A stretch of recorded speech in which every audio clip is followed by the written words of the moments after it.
الحمد لله نحمده ونستعينه ونستغفره ونؤمن به ونتوكل عليه ونعوذ بالله من شرور أنفسنا ومن سيئات أعمالنا من يهده الله فلا مضل له ومن يضلله فلا هادي له ونشهد أن لا إله إلا الله وحده لا شريك له ونشهد أن سيدنا ومولانا محمدا عبده ورسوله صلى الله عليه وعلى آله وبارك وسلم تسليما كثيرا كثيرا أما بعد فأعوذ بالله من الشيطان الرجيم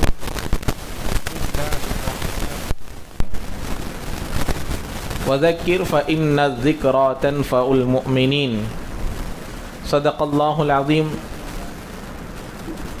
وعن أبي أيوب الأنصاري رضي الله تعالى عنه قال جاء رجل إلى رسول الله صلى الله عليه وسلم فقال إذني وأوجس.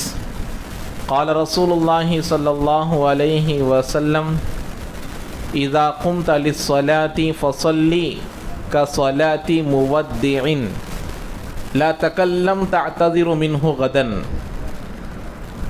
وأجمع الأياس مما في أيدي الناس أو كما قال النبي عليه الصلاة والسلام. رب اشرح لي صدري ويسر لي أمري واحلل عقدة من لساني يفقهوا قولي. اللهم صل على سيدنا مولانا محمد في أول كلامنا اللهم صل على سيدنا مولانا محمد في أوسط كلامنا اللهم صل على سيدنا مولانا محمد في آخر كلامنا. بلغ العلا بكماله كشف الدجى بجماله حسنت جميع خصاله صلوا علیہ وآلہ. معزز سامعین اکرام، بھائیوں، بزرگوں، دوستوں، اللہ تبارک و تعالی حضرت محمد صلی اللہ علیہ وسلم کو ہمارے لیے نبی بنا کر بھیجا اور پورے عالم کے لیے آخری نبی بنا کر بھیجا ہے اور تمام انبیاء کے سردار بنا کر بھیجا ہے.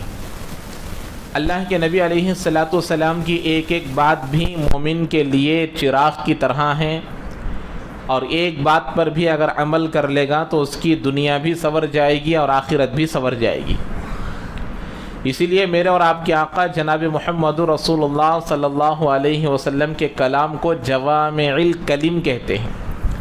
یعنی اللہ کے نبی علیہ السلام کی باتیں، اللہ کے نبی علیہ السلام کی ارشادات، اللہ کے نبی علیہ السلام کے احادیث مبارکہ پڑھنے میں، سننے میں مختصر نظر آتی ہیں، لیکن نصیحت کے اعتبار سے، سبق لینے کے اعتبار سے، زندگی گزارنے کے اعتبار سے، اپنے کو سنوارنے کے اعتبار سے وہ ایک سمندر سے کم نہیں ہے. ایسا ہی ایک کلام اب میں آپ حضرات کے سامنے اللہ کے نبی علیہ السلام کی بات کو بیان کر رہا ہوں. اللہ کے نبی علیہ السلام کی حدیث مبارکہ ہے. اب سے انشاءاللہ اسی طریقے سے اللہ کے نبی علیہ السلام کے ارشادات پر ہر جمعہ کو روشنی ڈالی جائے گی، کسی نہ کسی بات پر یا کسی نہ کسی نصیحت پر یا کسی نہ کسی حدیث مبارکہ پر روشنی ڈالی جائے گی. تو آج ایک حدیث مبارکہ کو میں آپ حضرات کے سامنے لے کر آیا ہوں، جس کے راوی حضرت ابو ایوب انصاری رضی اللہ تعالی عنہ ہے. فرماتے ہیں کہ اللہ کے نبی علیہ السلام کے پاس ایک آدمی آیا.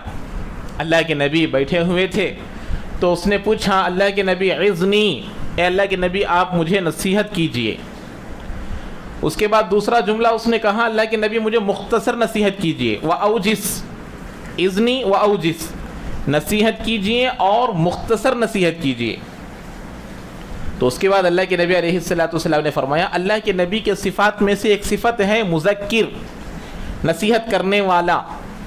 اللہ کے نبی کے ناموں میں سے ایک نام، اس لیے اللہ تعالیٰ خود قرآن میں فرمایا انت مذکر، آپ تو صرف نصیحت کرنے والے ہیں، آپ تو صرف پیغام کو پہنچانے والے ہیں. اور یہاں پر اللہ کے نبی نے وہی کیا.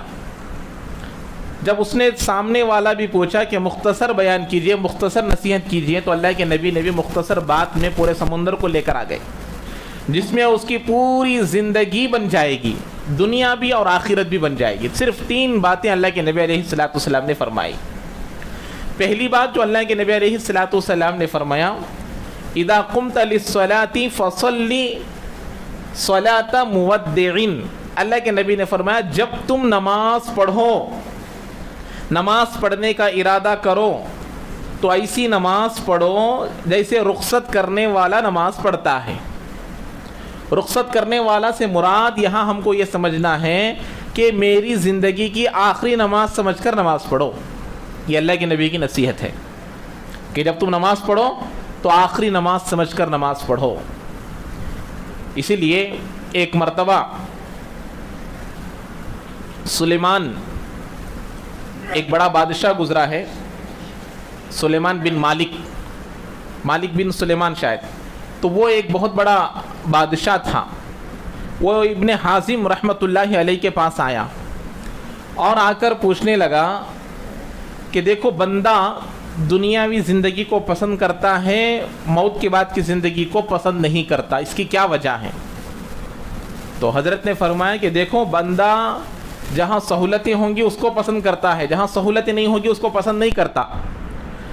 تو آخرت، قبر، جنت، جہنم، یہ سب چیزیں قبر کے بعد، موت کے بعد پیش آنے والی چیزیں، جس نے اعمال کے ذریعے سے، جس نے اچھے کاموں کے ذریعے سے اس کو سنوار دیا، اب اس کو وہاں جانے میں ڈر نہیں لگے گا، اس کو دل لگے گا۔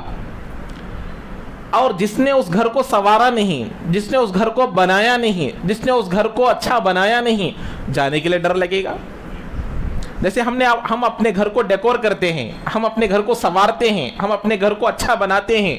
بندہ جب سفر سے تھک کر آتا ہے تو اس کو سکون محسوس ہوتا ہے کہ بھئی میرا گھر قریب آ گیا، اب مجھے آرام ملے گا، جیسے میں چاہوں گا ویسے آرام کر سکتا ہوں، جو چاہوں گا میں وہ کھا سکتا ہوں، جو چاہوں گا میں کر سکتا ہوں۔ کیوں؟ اس لیے کہ گھر میں پوری سہولیات اس نے رکھ دیا ہے۔ ایسے ہی قبر میں کام آنے والی چیزوں کی سہولت جب آدمی کر لے گا تو قبر میں جانے سے نہیں ڈرے گا۔ موت کے بعد والی زندگی کی تیاری کر لے گا تو موت کے بعد آنے والی زندگی سے نہیں ڈرے گا۔ جو نہیں کیا ہے وہ ڈرے گا۔ جب یہ بات اس کو سمجھ میں آ گئی تو پھر اس نے دوبارہ پوچھا کہ یہ ہمیں کیسے معلوم ہو جائے کہ ہم جنتی ہیں یا جہنمی ہیں؟ اس نے دوسرا سوال کیا تو پھر ابن حازم رحمۃ اللہ علیہ نے کہا تمہارے دل میں پیش آنے والے ہر سوال کا جواب اللہ نے قرآن میں رکھا ہے، کہ تم قرآن سے پوچھو کہ تم جنتی ہو یا جہنم میں ہو۔ تو اللہ نے کہا ان الابرار لفی نعیم وان الفجار لفی جہیم، یقیناً نیک کام کرنے والے، اللہ کو ڈرنے والے، اچھے کام کرنے والے، نبی کے طریقے پر چلنے والے کل جنت میں ہوں گے، اور جو لوگ نیک کام نہیں کریں گے وہ کہاں ہوں گے؟ جہنم، وہ جہنم میں ہوں گے۔ اس بات کو سن کر اس کے ہوش اڑ گئے کہ واقعی قرآن تو ہماری پوری سیرت کو بیان کر رہا ہے کہ ہم کہاں جائیں گے، یہ خود قرآن بیان کر رہا ہے۔ تو جب اس نے یہ پوری تفصیل بیان کر دی تو اس کے بعد کہا تو پھر ہم کو نماز کیسے پڑھنا چاہیے؟ ہم کو نماز کیسے پڑھنا چاہیے؟ تو کہا نماز تم ایسے ہی پڑھو کہ تم اپنی زندگی کی آخری نماز سمجھ کر نماز پڑھو، کہ تمہاری کوئی نماز ابھی اس کے بعد تمہیں نماز ملنے والی نہیں ہے۔ تو پھر اس نے خود ان سے پوچھا کہ بتاؤ تم کیسے نماز پڑھتے ہو، تم کیسے نماز پڑھتے ہو؟ تو اس نے کہا، اب بتانے لگا کہ دیکھو میں جب نماز کے لیے کھڑا ہوتا ہوں تو سب سے پہلے اچھے طریقے سے وضو کرتا ہوں اور اللہ کے لیے نیت کرتا ہوں، اور کعبے کی طرف نیت، کعبے کی طرف اپنا چہرہ کر کر کھڑے ہو جاتا ہوں، اور جب کھڑے ہو جاتا ہوں سامنے کعبۃ اللہ ہے سمجھتا ہوں، اور سیدھے طرف جنت ہے سمجھتا ہوں، اور اپنے بائیں طرف جہنم ہے سمجھتا ہوں، اپنے نیچے پلسرات ہے سمجھتا ہوں، اور پیچھے اللہ کا موت کا فرشتہ ہے سمجھتا ہوں، اور ایسے ہی میں نماز پڑھتا رہتا ہوں۔ یہ تصور سے میں نماز پڑھتا ہوں۔ تو اس کے بعد انہوں نے کہا کہ تم کب سے ایسی نماز پڑھ رہے ہو؟ آپ کتنے سال سے ایسی نماز پڑھ رہے ہیں؟ تو انہوں نے کہا میں 40 سال سے ایسی نماز پڑھ رہا ہوں۔ 40 سال سے ایک بندہ ایسی نماز پڑھ رہا ہے، تو یہ نماز جب بندہ اپنے نماز کو آخری نماز سمجھ کر پڑھے گا، آخری نماز سمجھ کر پڑھے گا تو بندہ گناہوں سے دور ہو جائے گا۔ نماز کو آخری سمجھنا ہے۔ میں ابھی جمعہ پڑھ رہا ہوں، میری جمعہ آخری ہے سمجھ کے نماز پڑھنا، یہ اللہ کے نبی بتا رہے ہیں۔ عصر کی نماز میں پڑھ رہا ہوں، وہ عصر کی نماز میری آخری نماز سمجھ کے پڑھنا. تو یہ ایک اچھے کام کو آخری کام سمجھا جا رہا ہے. تو ہمارے زندگی کے ہر عمل کو بھی آخری عمل سمجھنا جب بندہ گناہ نہیں کرے گا. مثال کے طور پر کاروبار کا معاملہ آ گیا، اب وہ سمجھ رہا ہے میں جھوٹ بولوں گا تو مجھے 1000 روپے نفع آئے گا، اگر میں سچ بولوں گا تو 1000 روپے کا نقصان ہوگا، میں دھوکہ دوں گا تو 10,000 کا نفع ہوگا، میں دھوکہ نہیں دوں گا تو 10,000 کا نقصان ہوگا. اب یہ دل میں دو باتیں بھی آ رہی ہیں تو دل میں یہ خیال کرنا کہ کاش ہو سکتا ہے کہ میرا یہ عمل، یہ میرا یہ بزنس، یہ میرا یہ کام آخری ہو. یہ کرتے ہی میری سانسیں رک سکتی ہیں، یہ کرتے ہی میری دل کی دھڑکنیں رک سکتی ہیں، یہ کرتے ہی میری روح نکل سکتی ہیں. تو اب بندہ گناہ نہیں کرے گا، دھوکہ نہیں دے گا، نقصان نہیں کرے گا، جھوٹ نہیں بولے گا اور مال کو ہڑپ نہیں کرے گا، کیونکہ آخری نماز سمجھ کر، وہ آخری کام سمجھ کر جب اچھا ہی کام کرنے والا بنے گا. اللہ کے نبی تو نماز کو آخری نماز سمجھو بولتے ہیں. تو بندے کے لیے ضروری ہے کہ ہر لمحے کو، ہر کام کو، ہر دن کو، ہر دوپہر کو، ہر شام کو، ہر صبح کو، ہر رات کو آخری رات سمجھے کہ میرا آخری دن ہے، یہ میری آخری نماز ہے، یہ میرا آخری روزہ ہے، یہ میرے آخری دوپہر ہے، یہ میرے آخری شام ہے. پتہ نہیں کب کس کی موت آنے والی ہے، کسی کو نہیں معلوم. اس تصور کے ساتھ جب بندہ نماز پڑھے گا، زندگی گزارے گا تو گناہوں سے پورے طور پر بچ جائے گا. دوسری نصیحت اللہ کے نبی علیہ الصلوۃ نے فرمایا، لا تکلم تعتذر منہ غدا، کبھی بھی زبان سے ایسا جملہ نہ نکالو جس کی وجہ سے تم کو کل شرمندہ ہونا پڑے، کہ افسوس کرنا پڑے آدمی کو، ارے میں کئی کو تو بولیا، نہیں بولے تو اچھا رہتا تھا، میرے زبان سے میں وہ جملہ کئی کو نکالا کی، وہ زبان سے میں وہ جملہ کئی کو بولیا کی. تو یہ شرمندہ ہونے والا جملہ کبھی مت بولو. مومن کون ہے؟ بات کرنے سے پہلے شریعت کی طرف دیکھتا ہے کہ میرا بولنا صحیح ہے غلط ہے، بولنے سے پہلے سوچنا ہے، بولنے سے پہلے تولنا ہے. اور بے وقوف وہ ہے جو بول کر تولتا ہے تو وہ افسوس کرتا ہے کہ بھئی میں کیسی بات بول دیا. تو یہ اللہ کے نبی علیہ السلام کی دوسری نصیحت تھی. تیسری نصیحت اللہ کے نبی علیہ السلام نے فرمایا، اچھا یہ جو جملہ بولنے کی وجہ سے، اللہ کے نبی قرآن مجید میں اللہ نے تعالیٰ فرمایا کہ ما یلفظ من قول الا لدیہ رقیب عتید، بندہ جو بھی جملہ زبان سے نکالتا ہے ہر جملہ ہمارے نام اعمال میں لکھا جاتا ہے، چاہے وہ اچھا ہو چاہے وہ برا ہو، ہمیشہ لکھا جاتا رہتا ہے. یا تو اچھا جملہ ہے تو نیکی ملے گی، برا جملہ ہے تو گناہ ملے گا. اسی لیے اللہ کے نبی علیہ السلام نے فرمایا کہ دیکھو کل بندوں کو، حضرت معاذ رضی اللہ تعالیٰ عنہ سے فرمایا کہ خذ علیک ھذا، اے معاذ تم اس زبان کو اپنے کنٹرول میں رکھو. تو صحابی نے، حضرت معاذ نے پوچھا، اللہ کے نبی سے پوچھا، اللہ کے نبی یہ زبان کی وجہ سے کوئی لوگ جہنم میں جائیں گے؟ لَمُعَاخَذُونَ بِمَا نَتَكَلَّمُ بِهِ، کیا ہمارے زبانوں سے نکلے ہوئے باتوں کی وجہ سے ہم کو پکڑا جائے گا؟ اللہ کے نبی نے فرمایا وَهَلْ يَكُبُّ النَّاسُ فِي النَّارِ عَلَى وُجُوهِهِمْ أَوْ عَلَى مَنَاخِرِهِمْ، کل قیامت کے دن لوگوں کے زبانوں سے نکلے ہوئے باتوں کی وجہ سے ان کو پکڑ کر جہنم میں ڈالا جائے گا، زبان سے نکلی ہوئی باتوں کی وجہ سے.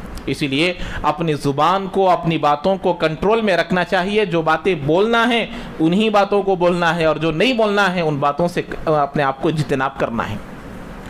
تیسری بات اللہ کے نبی علیہ السلام نے فرمایا اجمعوا القیاس مما فی ایدی الناس، لوگوں کے پاس جو مال ہے، لوگوں کے پاس جو چیزیں ہیں، لوگوں کے پاس جو پراپرٹی ہے، لوگوں کے پاس جو گھر و متاع ہے، ان کے طرف کبھی بھی محبت کی نگاہ سے نہ دیکھو. جب کوئی بندہ دوسروں کے مال پر، دوسروں کی چیزوں پر، دوسروں کے گھروں پر، دوسروں کے مال متاع پر جب نگاہ ڈالے گا، وہ بندہ اس آدمی کی نگاہ میں بھی گر جائے گا، اللہ کی نگاہ میں بھی گر جائے گا. مالدار کے پاس جب بندہ مال کی وجہ سے جھکتا ہے، مالدار کی وجہ سے جب اس کی عظمت کرنا شروع کر دیتا ہے، یا اس کی چیزوں کی عظمت اس کے دل میں آتی ہے اور اپنے آپ کو کمتر سمجھتا ہے کہ بھئی اللہ نے اس کو اتنا دیا مجھے نہیں دیا، تو اللہ کے نبی نے فرمایا اس کے اندر ناشکری کی صفت پیدا ہوگی. حالانکہ اللہ نے اس کو اچھی زندگی دی ہے. پڑوس ملک میں ایک آدمی تھا، وہ پورے ملک میں بولتے پھرتا تھا کہ دنیا کا سب سے بڑا مالدار میں ہی ہوں. حالانکہ اس کا گھر جھوپڑی اور پھرتا تھا سائیکل میں، کھانے کے لیے ایک وقت ملا تو دوسرے وقت نہیں ملتا تھا. سب وہ بولتے پھرتا تھا کہ میں دنیا کا سب سے بڑا مالدار ہوں، دنیا کا میں سب سے بڑا مالدار ہوں. تو ایک آدمی نے اس کو کھڑا کر کے پوچھا کہ بھئی یہ تیرا کیا جملہ ہے؟ تیرے لیے تو پہننے کے لیے ٹھیک سے کپڑے بھی نہیں ہیں، کھانے کے لیے کھانا نہیں ہے، پھرنے کے لیے سواری نہیں ہے، تو کیسے بڑا مالدار بن گیا؟ کہا اللہ نے مجھے جس حالت پر رکھا ہے اس پر میں راضی ہوں تو میں سب سے بڑا مالدار ہوں۔ دنیا کا بلین ٹریلینر جتنے بھی لوگ ہیں یہ غریب ہیں، کیونکہ ابھی بھی ان کا پیٹ نہیں بھرا ہے، وہ اور کمانے کے پیچھے پڑے ہوئے ہیں اور مال کے پیچھے پڑے ہوئے، تو وہ کہاں کا مالدار ہے؟ جو مال کے بعد مال، اس لیے اللہ کے نبی علیہ السلام نے فرمایا لو کان لابن آدم وادی من الذهب لاحب ان یکون له ثانیا، ایک آدمی کو ایک وادی، جنگل، ایک پہاڑ سونے کا مل جائیں، جب بھی آدمی خاموش نہیں رہے گا بلکہ دوسرے پہاڑ کی تلاش میں نکل جائے گا۔ اللہ کے نبی آگے فرمایا اس کا منہ فاء التراب، اس کا آدمی کا منہ تو یہ قبر کی مٹی ہی بند کر سکتی ہے، تبھی اس کا زبان، اس کا منہ بند ہوئے گا۔ تو یہ اللہ کے نبی علیہ السلام کی تین نصیحتیں تھیں جو ہر آدمی کو اختیار کرنے کی ضرورت ہے۔ نمبر 1، کبھی بھی جب آدمی نماز پڑھتا ہے تو اس ارادے سے نماز پڑھے کہ یہ میری زندگی کی آخری نماز ہے۔ صرف نماز کو نہیں، ہر عمل کو آخری عمل سمجھے گا تو آدمی گناہ نہیں کرے گا۔ گناہ کرنے کے وقت میں دل میں ارادہ آ گیا یہ گناہ کرتے ہی میری سانس نکل جائے تو آدمی گناہ نہیں کرے گا۔ جھوٹ بولنے سے پہلے سمجھ رہا ہے کہ یہ لمحہ میرا آخری لمحہ ہو تو جھوٹ نہیں بولے گا۔ بدنگاہی کر رہا ہے، بدنگاہی کرنے سے پہلے دل میں خیال آ گیا یہ میرا عمل آخری عمل ہے تو گناہ نہیں کرے گا۔ تو یہ اللہ کے نبی کی بڑی قیمتی نصیحت ہے۔ دوسری نصیحت اللہ کے نبی نے فرمایا کبھی بھی کچھ بات کہو تو ایسی بات مت کہو کہ کل اس کی وجہ سے تم کو شرمندہ ہونا پڑے۔